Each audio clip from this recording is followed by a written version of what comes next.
Bakit napakarami? Ang sarili mo lang ang pang-isip. Hindi mo pa rin ako pinasagot. Tinatanong kita kung bakit ka pumunta sa Europe. Kailangan bang malaman na lahat?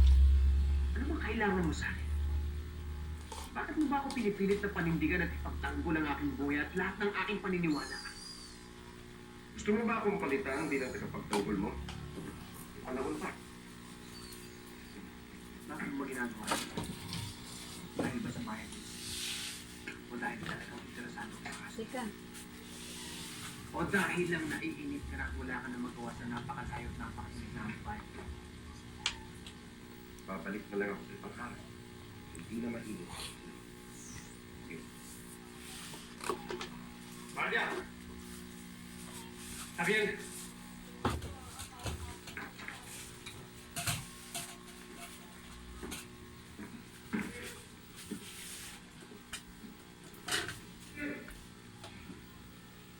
ito pang kabila.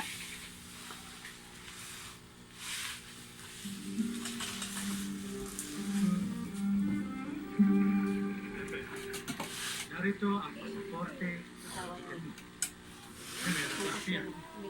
Salamat po. Diyan na siya babaril. Sa merkado? Akala ko ba hindi ko nagagamitin ang pangalan niya? Sa ngayon lang yan. Para hindi ka agad mapansin ng mga opisyalis. Baka sibilin ka nila. Atras ka ha, Pero pagdating mo sa Europa, maaari mo ulit gamitin ang Rizal. Tayo, tayo. Pepe, Lakad ka. huwag mo kaming bibiguin.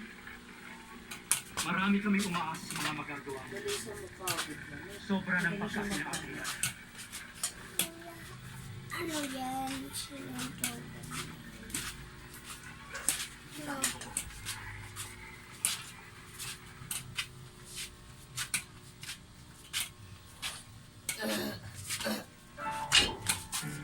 Sige, lakad. Diretso, diretso. Sige, sige, lakad. Dahan-dahan ng upo. Dahan-dahan ng upo. Sige, mayos kayo upo. Ayos ko na. Mayos kayo upo.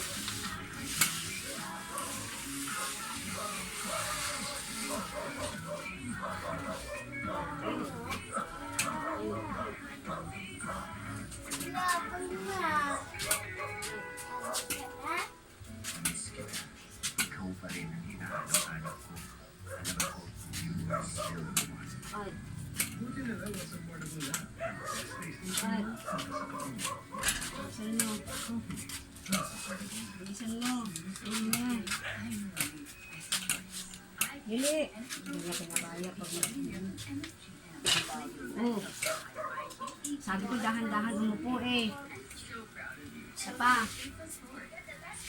Isa pa. Umayos ka na upo. Teka, upo ka muna. Dito ka mag-umpisa uli. Practice. Tayo. Di sana siya babarilin, mami. Nagsulat sa kanya. Pinakinig sa kanya.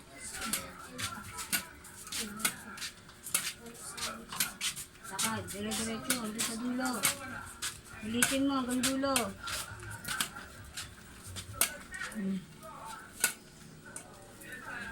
Dahan-dahan. Okay.